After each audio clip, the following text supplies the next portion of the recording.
you've made the transition, left NASA. So now you're an entrepreneur. You are doing this, right? Correct. And with all, you and I talked on show prep about the importance of mindset and, having the right attitude. So you got that, you're pushing forward.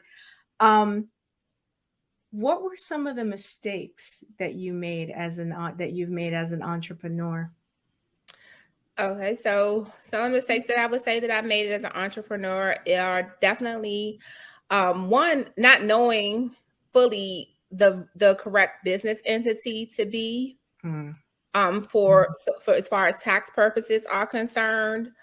Yeah. So I started out just using my social security number at that. Then I ended up getting the EIN, but I stayed like a sole proprietor. Yeah. And then I eventually got an LLC.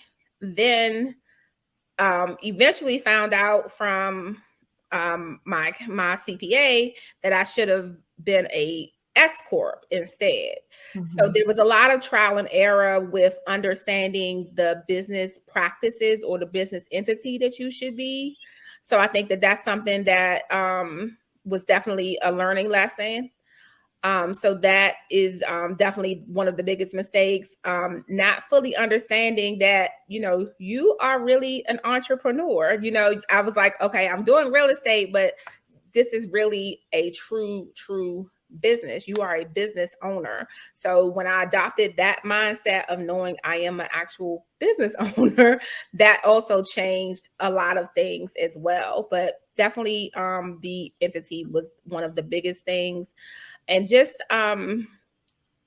I would say that's probably the biggest thing I would say. And something else that, because from every hiccup, from every obstacle, there is something, to learn. Those of us that are in have a growth mindset, understand that, if once you stumble, there's what are you taking away from it? What are you learning from it? So what I gathered from it was that, you reached out to a professional. You had the assistance of a professional, which is a lesson and a takeaway, I think, not only for you, for me, for everybody watching, is that, you don't know what you don't know. You don't know. Right? So it's in your best interest to surround yourselves with professionals. And I'm sure in your industry, certainly I know plenty of folks that are in real estate, and they have networks of people that help them be their best. So is that fair to say? Yes, that is a definite